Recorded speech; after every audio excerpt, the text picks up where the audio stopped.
ليظهره على الدين كله وكفى بالله شهيدا صلاة وسلاما على نبينا المجتبى محمد صلى الله عليه وسلم الذي بلغ رسالة وأدى الأمانة ونصح هذه الأمة وجاهد في سبيل الله حق جهاده أما بعد رب اشرح لي صدري ويسر لي أمري واحلل عقدة من لساني يفقهوا قولي اللهم انفعنا بما علمتنا وعلمنا بما ينفعنا warzuqna ilman yanfa'una.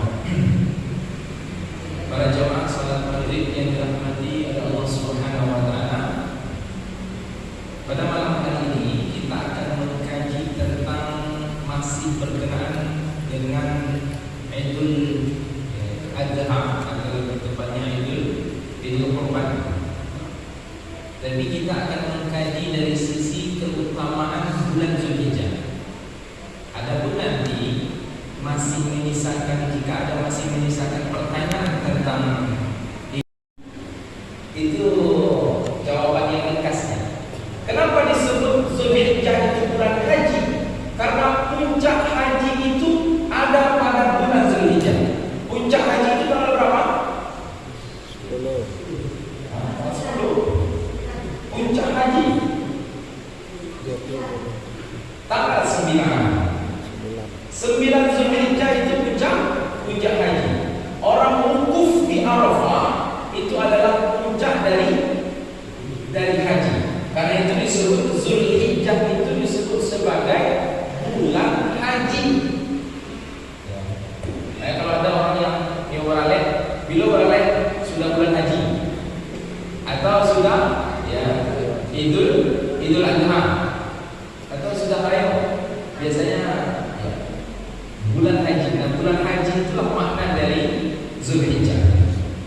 Di dalam Al-Quran Allah Subhanahu wa ta'ala menyebutkan 10 pertama bulan Zulhijjah itu dengan Ashur Ma'lumat atau ayam maklumat, 10 hari yang ditentukan. Sampai-sampai Allah Subhanahu wa ta'ala bersumpah dengan 10 pertama bulan Zulhijjah. Dalam surah Al-Fajr Allah berfirman, "Wa layalin ashr." Allah bersumpah dengan 10 hari pertama di bulan Zulhijjah. Kalau Allah bersumpah dengan sesuatu, berarti sesuatu itu penting. Apa contohnya? Allah bersumpah dengan waktu duha. Wadduha, berarti waktu duha itu penting. Kenapa penting waktu duha?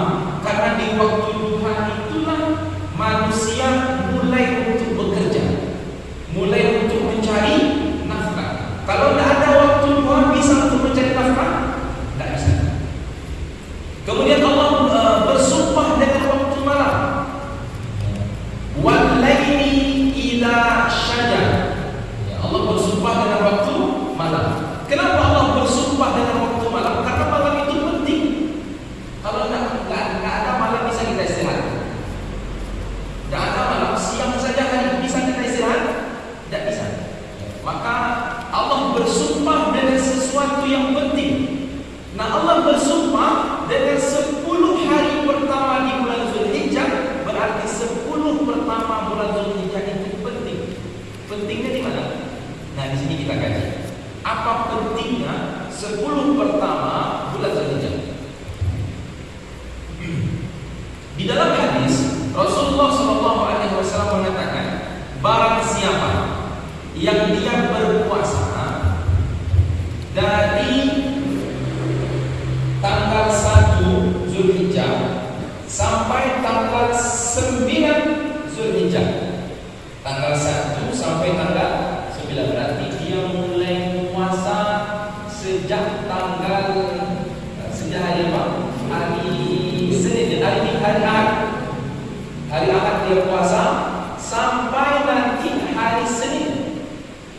Maka disebutkan dalam sebuah hadis, tanggal 1 sampai tanggal 7 dia berpuasa, maka keutamaannya adalah 1 hari puasa itu sama dengan 1 bulan puasa.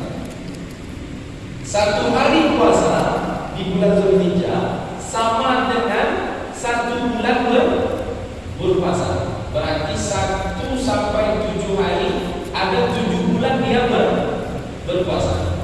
Kemudian masuk tanggal 8, ini disebut dengan puasa tarwiyah. Puasa tarwiyah. Biasanya sebelum jamaah haji itu tiba di Arafah, ya, tiba di Arafah, apa yang dia siapkan sebelum berangkat ke Arafah? Apa yang disiapkan?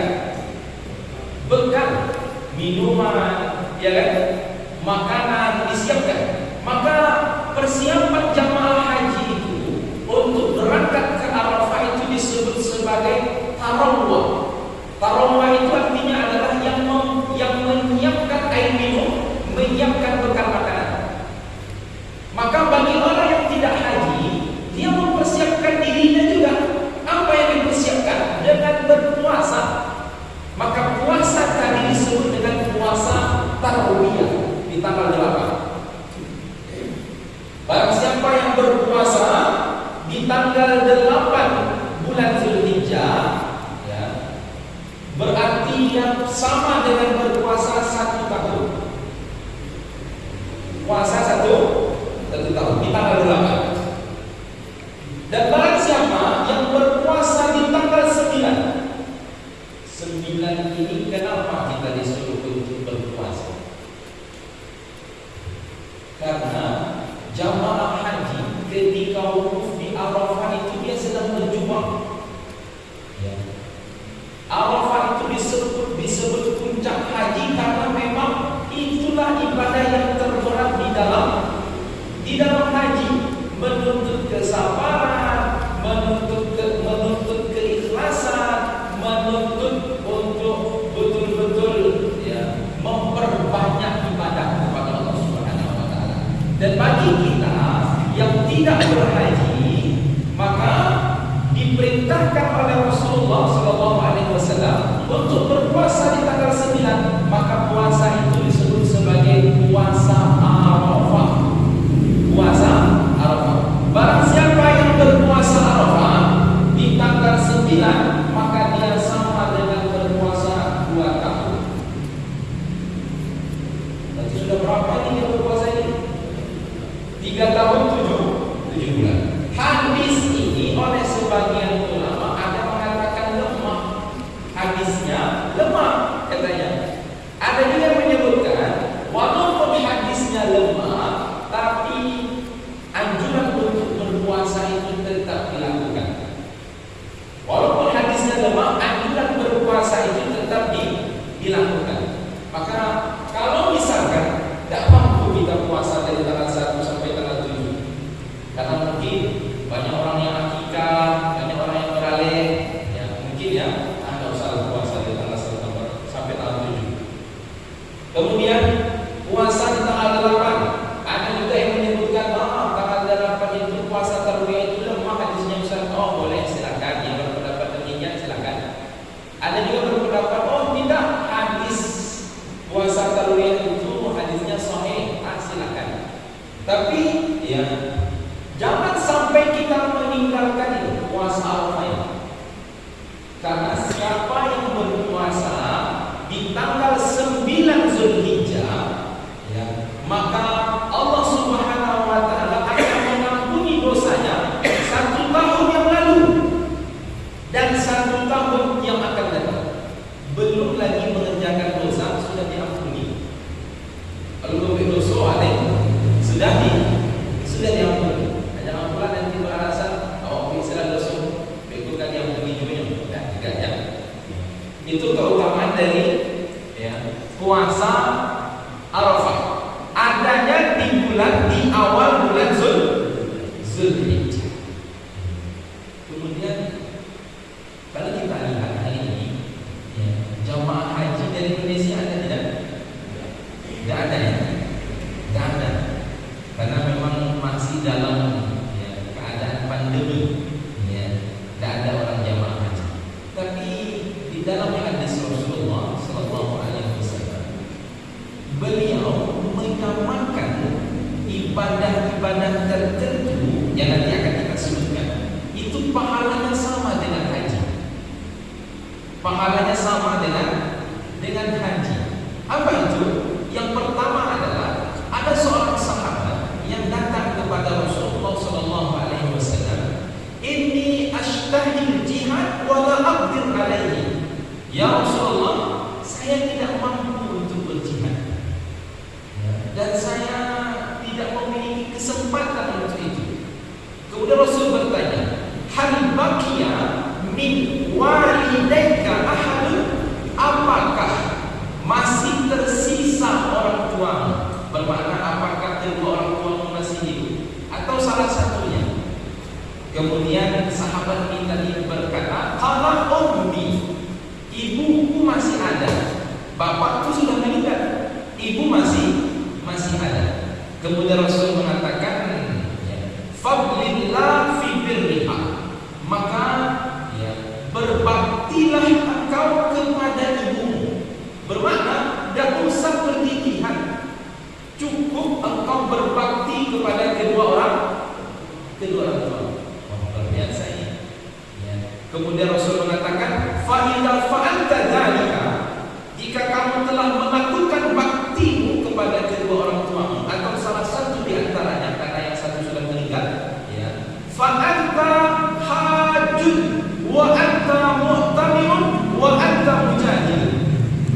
Kata Rasulullah SAW, jika engkau telah melakukan baktimu kepada orang tuamu, maka engkau adalah orang yang haji, sama seperti orang yang haji.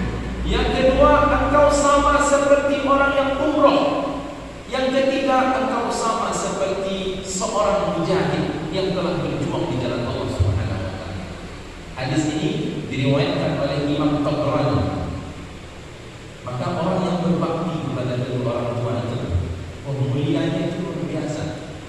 Sebenarnya orang tua itu tidak menginginkan uang, materi. Tidak ada satupun orang tua yang menginginkan materi. Tidak ada. Dan orang tua sebenarnya jika orang tua itu faham, yang dia inginkan adalah si anak tadi itu berbakti kepada dirinya di saat dia tidak mampu berbuat apa-apa lagi. Karena fase kehidupan ini Allah pergulirkan, masa bayi, kanak-kanak, remaja, dewasa, tua, kemudian kembali lagi ke anak-anak. Jadi orang tua setelah dia tua kembali ke anak-anak. Apa bukti kembali dia ke anak-anak? Satu, terkadang mohon maaf, dia buang air di tempat. Buang air besar di tempat, buang air kecil di tempat. Karena tidak bisa apa-apa lagi. Kemudian terkadang dia menangis tanpa sebab. Terkadang dia tertawa tanpa sebab. Terkadang ketika dia memakan sama seperti anak kecil, baca lemok. Karena Allah pergulirkan. Di waktu itulah si anak diuji oleh Allah dengan baktinya kepada orang tua. Kalau masih berbakti kepada orang tua, dalam keadaan orang tua itu masih sehat, itu biasa tarafnya itu. Berpahala juga, cuma pahalanya tidak sama dengan pahala berbakti di saat orang tua tak bisa apa-apa lagi. Nah, sahabat ini tadi ibunya itu tidak bisa apa-apa lagi. Kalau ke kamar mandi itu digendong, kalau makan itu disuapin, kalau pakai baju itu dipakaikan. Maka kata Rasul, kamu telah melakukan itu sama dengan ibadah haji, sama dengan ibadah umroh, sama dengan orang yang berjihad di jalan Allah Subhanahu wa taala. Luar biasa. Maka bagi kita masih tersisa, jika masih tersisa orang tua, berbakti kepada kedua orang tua. Dan ternyata bakti kepada orang tua itu tidak hanya ketika hidup, ketika sudah meninggal pun kita ini dituntut untuk berbakti kepada orang tua. Apa bentuk bakti kepada orang tua setelah orang tua itu meninggal? senantiasa mendoakan. Kemudian yang kedua adalah beramal soleh, karena apa yang dilakukan oleh si anak, amal soleh yang dilakukan oleh si anak, sholatnya si anak, bacaan Al-Quran si anak, sedekah anak, puasa anak, itu sampai kepada orang tua. Karena anak ini merupakan jariah orang tua, jariah orang tua. Kan anak itu bisa tahu agama karena orang tua. Anak itu tahu pendidikan tentang masalah sholat, baca Al-Quran dari orang tua. Karena itu meninggal orang tua kita, beramal soleh kita. Dan sebaliknya, kalau kita mengerjakan keburukan di saat orang tua kita telah meninggal, itu berdampak buruk juga bagi orang tua. Dalam hadis disebutkan, al-mayyitu yuzihi fi qabrihi ma yuzihi fi maitihi. Jenazah itu mendapatkan keburukan di dalam kuburnya di saat anggota keluarganya itu mengerjakan perbuatan buruk dan sholat anaknya. Itu sedih orang tua di dalam kuburan itu. Karena orang yang di dalam kuburan itu dia tahu bagaimana keadaan orang yang hidup. Disebabkan apa? Karena setiap kali ada orang yang baru saja meninggal, itu orang itu bertanya, bagaimana anakmu? Bagaimana kesimpulan? Sejak engkau meninggal, anakmu tak pernah sholat lagi. Sedih lagi. Sejak engkau meninggal, anakmu tak ada menutup aurat. Yang tadinya pakai jilbab, meninggal bapaknya, tadi lepas jilbab. Itu sedih hati orang tua. Itu bentuk bakti kepada orang tua. Kemudian yang kedua, amalan yang sama seperti haji, yang jika dilakukan, dia diberikan kabar oleh Rasulullah SAW, dia seperti orang yang berhaji. Apa itu? Yang kedua adalah di dalam hadis Rasulullah SAW berkata, man masya ila salatin maktubatin fi jama'atin fahiya kahajjatin. Barang siapa yang berjalan menuju masjid untuk melakukan salat berjamaah,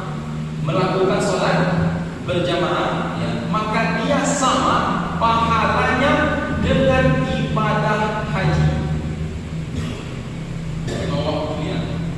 Tapi tidak seminggu rajin kemudian tiba-tiba berhenti. Tidak seperti itu. Dia rajin 5 waktu sampai akhir hayatnya, maka pahalanya sama seperti orang yang berhaji. Kenapa salat itu sama seperti haji? Kita jelaskan.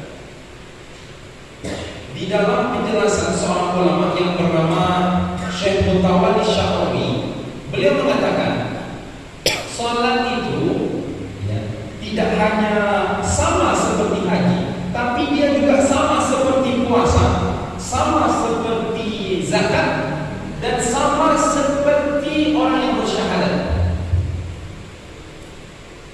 Salat sama seperti haji. Di mana letak samanya seperti haji? Sebelum berangkat haji itu membutuhkan kesabaran. Kesabaran apa? Kesabaran untuk menyisihkan harta. Orang berangkat haji itu membutuhkan harta. Maka harta tadi dia sisihkan, bersabar untuk menahan kebutuhannya dari yang lain. Seharusnya dia bisa mengganti motornya atau mengganti mobilnya, dia katakan nanti dulu, kita tabung uang untuk berangkat haji. Dia bersabar. Yang kedua, mau berangkat dia pun bersabar. Apa kesabarannya? Kesabarannya adalah dia mau untuk meninggalkan anak, keluarga dan sanak famili seluruhnya. Dia tinggalkan 40 hari, dia tinggalkan anak-anaknya, bersabar. Kemudian ketika sampai di tanah suci, dia pun bersabar atas ibadah yang dia lakukan satu persatu. Kalau ada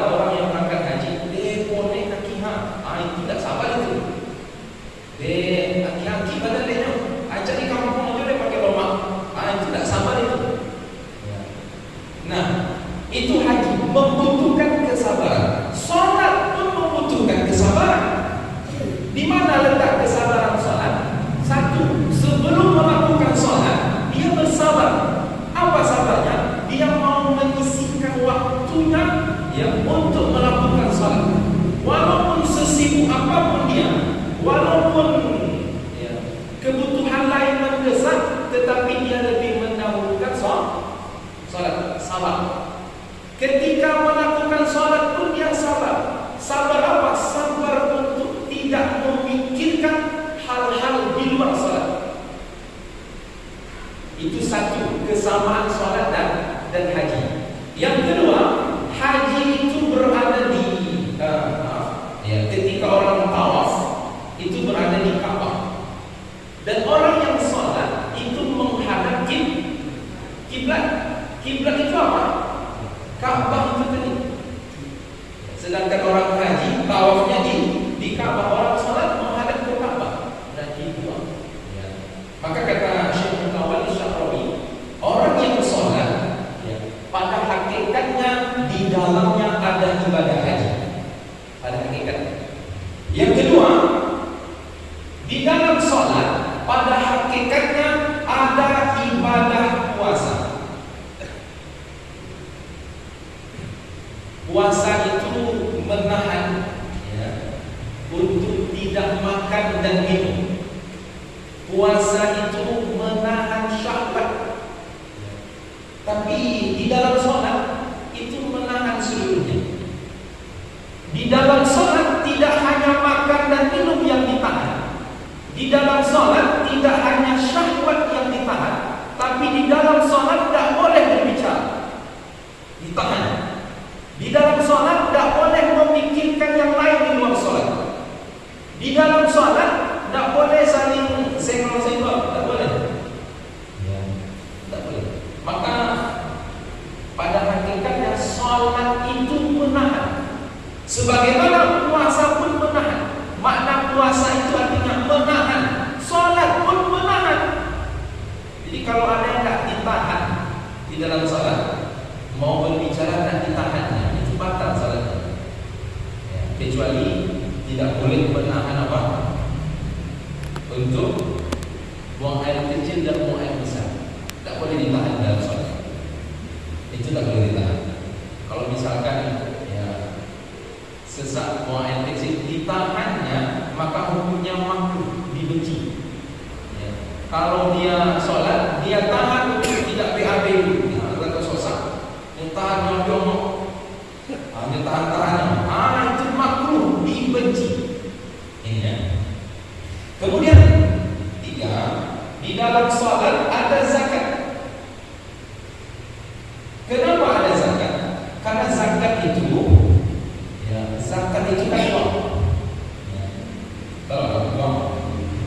Uang dihasilkan dari pekerjaan. Pekerjaan dihasilkan oleh waktu. Maka kalau ada orang yang meminta orang untuk bekerja, kalau dia tidak bisa, maka dia akan katakan dia tidak ada waktu loh. Karena waktu tidak ada. Ada waktu, ada pekerjaan, ada uang. Ini menurut ekonomi yang seperti itu, ekonomi Islamnya. Maka sholat tadi mengambil langsung dari waktu. Ini sama persamaan antara zakat. Sholat langsung mengambilkan dari waktu. Yang diminta dalam sholat itu adalah waktu luang untuk mengerjakan sholat. Di dalam zakat, yang dikeluarkan untuk berzakat itu berapa persen? 2,5%. Dari harta kita seluruhnya. Allah Subhanahu wa Ta'ala tidak meminta seluruh harta. Tidak Allah minta seluruh harta. Hanya Allah minta 2,5%. Itu 2,5% itu banyak apa sedikit? Sedikit. Mana lebih banyak pajak atau zakat? Yang lebih besar zakat atau pajak? Pajak berapa? Paling ada pajak 2,5%. Ada pajak 2,5%? Tidak ada. Mungkin paling minim pajak 5% itu pun jarang-jarang dilakukan. Paling tinggi pajak 25%. Atau mungkin masih ada yang paling tinggi lagi. Dan Allah Subhanahu wa Ta'ala ketika memerintahkan zakat, Allah perintahkan keluarkan 2,5%. Maka ketika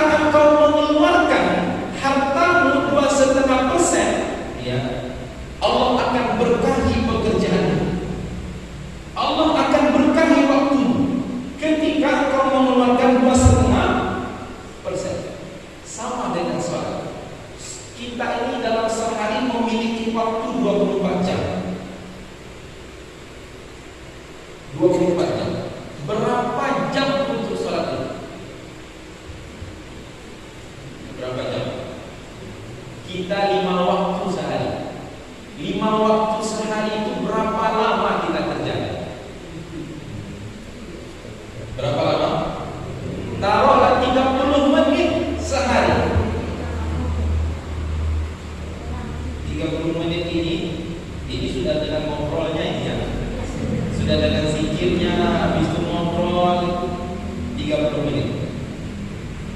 Dikurangi 24 jam. Tinggal sisa waktu kita 23,5 jam. Yang Allah minta kepada kita, waktu kita yang Allah minta cuma 30 menit paling banyak untuk mengerjakan sholat 5 waktu itu. 30 menit. Allah tidak meminta 24 jam. Tidak. Allah meminta cuma 30 menit dalam 24 jam yang kita miliki. Sebagaimana Allah meminta 2,5% dari keseluruhan harta kita. Dan di saat kita mampu untuk menyisakan 30 menit, ya, maka Allah Subhanahu wa Ta'ala akan memberkahi waktu yang tersisa. Allah berkahi 23,5 jam waktu kita. Di saat kita menyisakan 30 menit untuk sholat.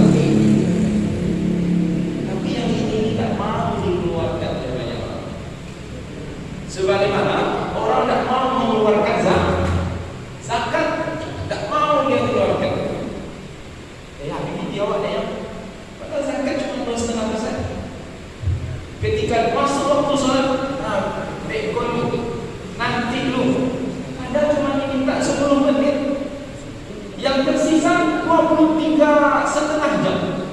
Maka banyak hari ini orang-orang yang memiliki waktu tidak diberkahi oleh Allah karena tidak mau untuk menyisihkan waktu untuk sholat.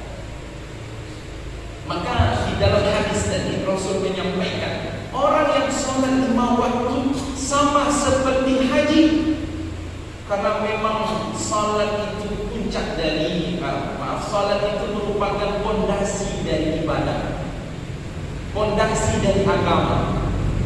Kalau orang tidak memiliki uang, dia miskin, boleh untuk tidak zakat. Kalau dia miskin, boleh untuk tidak berangkat haji. Kalau dia sakit, boleh untuk tidak berpuasa. Kalau dia bersafar, boleh untuk tidak berpuasa. Tapi tidak berlaku di dalam sholat. Kalau dia sakit, tetap wajib sholat. Kalau dia miskin, tetap wajib sholat. Tak ada merasa, ya Allah, belum bisa sholat. Tak bisa seperti itu. Apapun keadaan orang, ya, selagi dia sadar, maka dia wajib sholat. Karena itu sholat disebut sebagai tiang agama. Maka dalam keyakinan kita, tidak ada rukun yang kita sebutkan ini disebut rukun Islam. Tidak ada rukun Muslim. Kan ada orang yang menyebutkan rukun Muslim. Tidak ada. Adanya rukun Islam. Kenapa tidak disebut rukun Muslim? Karena terkadang orang Muslim itu miskin. Dan terkadang orang Muslim itu dia sakit. Maka ya, kalau disebut Islam itu sifat. Maka sifat ya, seseorang itu ya, dia mengerjakan perintah yang menurut kita sebutkan tadi. Kemudian yang ketiga, ibadah yang dilakukan itu sama seperti orang yang berhaji adalah ya, ketika dia melakukan salat syuruk. Dalam hadis Rasulullah SAW katakan, man shalla salat subhi fi jama'atin, barang siapa yang salat subuh berjamaah, thumma yathbut, kemudian dia berdiam diri di masjid, ya, hatta ya, yusalliya subhatat duha, sampai dia ketika waktu duha masuk, matahari terbit, dia lakukan salat 2 rakaat. Karena ka'ajri haji tamatin, atau kama qala Rasulullah. Kalau dia melakukan itu sama seperti haji sempurna. Sama seperti orang yang melakukan haji secara sempurna. Dia sholat subuh, setelah sholat subuh tidak pulang ke rumah, berdiam di masjid.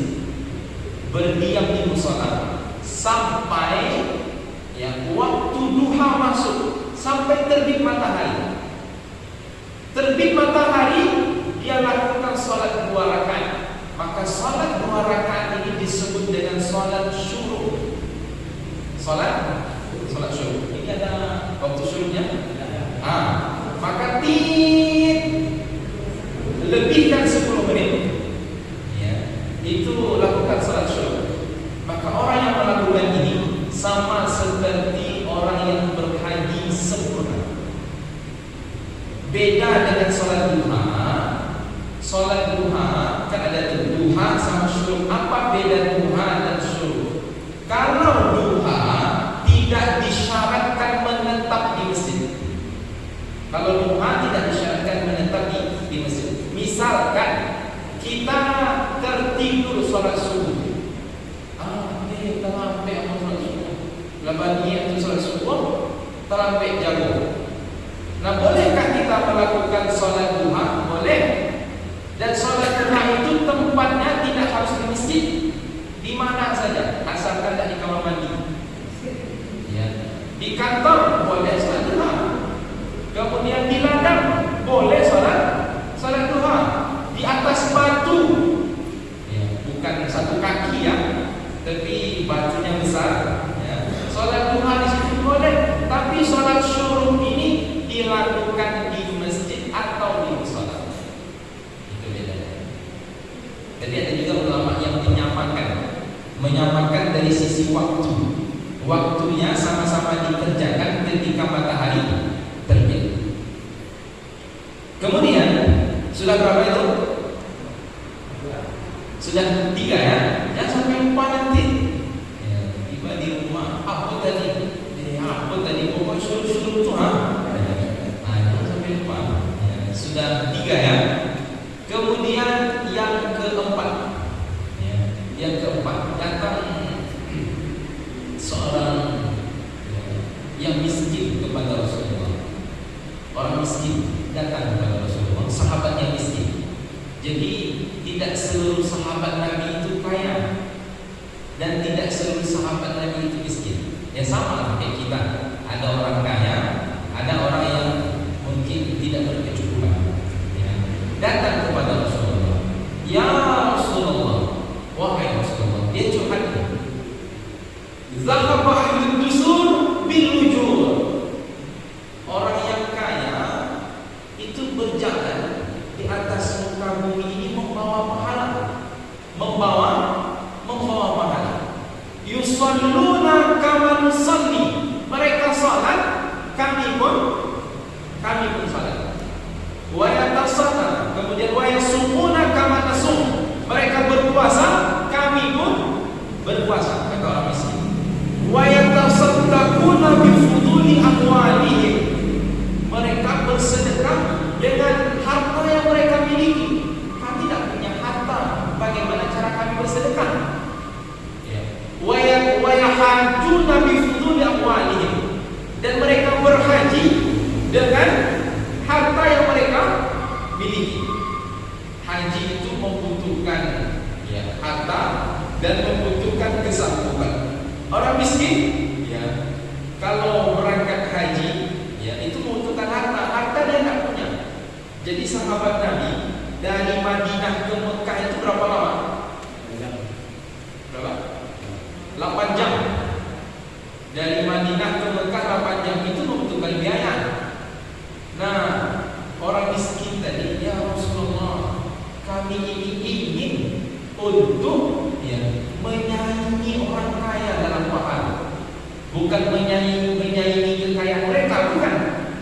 Tapi menyaingi pahala mereka. Jadi sahabat ini yang difikirkan itu pahala. Kalau kita mungkin Pak kaya jadi itu, ditanya Pak jadi kaya copet, tapi sahabat tidak itu ditanyakan. Yang ditanyakan adalah bagaimana kami bisa menyaingi orang kaya dari sisi pahala. Karena orang kaya kalau dia masuk surga, orang kaya kalau dia masuk surga itu derajat di dalam surga itu lebih tinggi daripada orang miskin. Karena dia punya harta. Karena orang kaya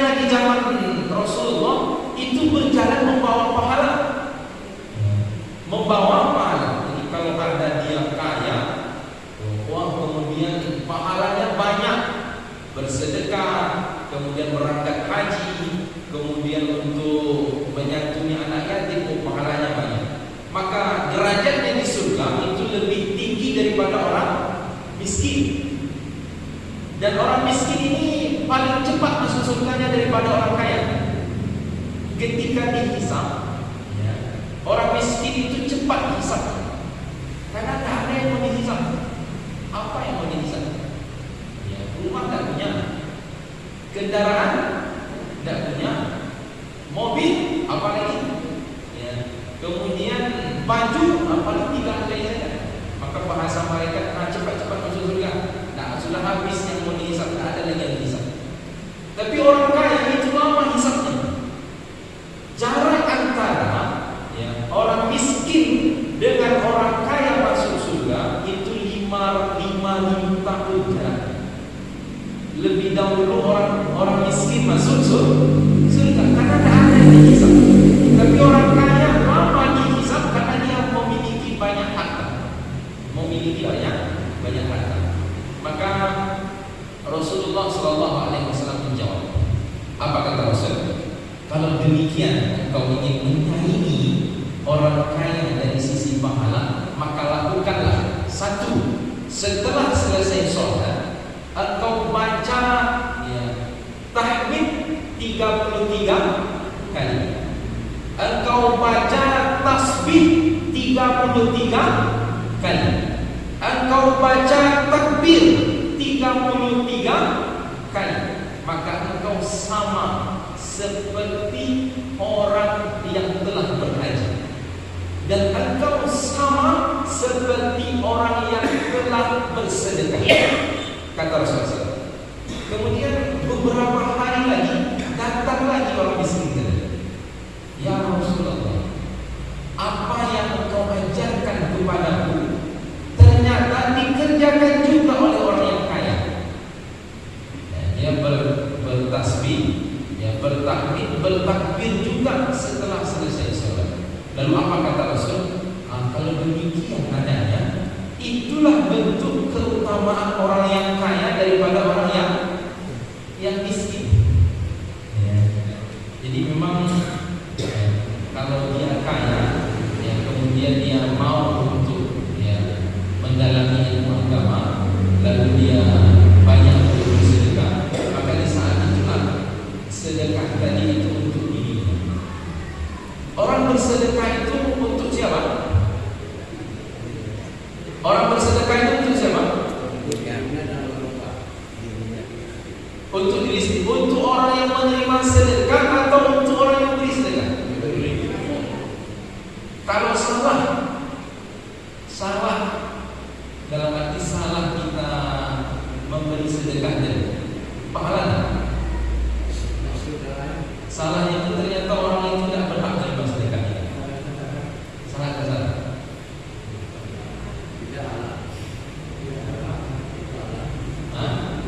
Di dalam hadis disebutkan ada orang yang kaya, ya, ini dikutip oleh Ibnu Katsir dalam tafsirnya. Ada orang yang kaya, pada waktu itu pada malam hari dia katakan, la tasaddaqna hazihi lailah, malam ini aku akan bersedekah, kata orang kaya. Dan ternyata yang menerima sedekahnya itu adalah seorang wanita, dan wanita itu ternyata pezina. Wanita pezina. Kemudian fa asbahan nas yatahaddatsun. Pada pagi harinya masyarakat heboh. Masa orang yang kaya bersedekah kepada pezina? Kira-kira uangnya untuk apa? Mungkin untuk memoles dirinya supaya lebih menarik lagi di mata pelanggan. Uang sedekah itu yang dipakai uang sedekah. Kemudian hari yang kedua dia mengatakan lagi, la tasaddaqna hadhihi lailah, malam ini aku akan bersedekah. Dan ternyata yang menerima sedekahnya seorang laki-laki, dan diketahui laki-laki tadi adalah seorang pencuri. Tadi pezina, sekarang yang menerima pencuri. Kemudian masyarakat heboh lagi. Biasanya masyarakat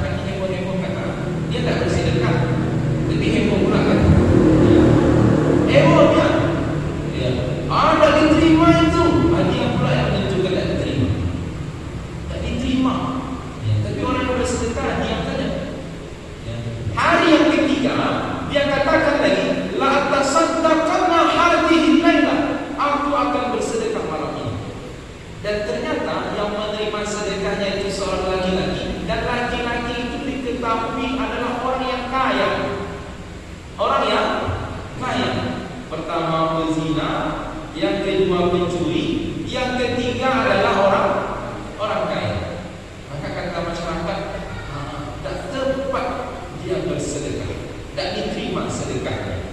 Lalu orang tadi berdoa kepada Allah, ya Allah, aku bersedekah, semoga orang yang menerima sedekah berzina menerima sedekahku, dia bisa berhenti berzina setelah menerima sedekah.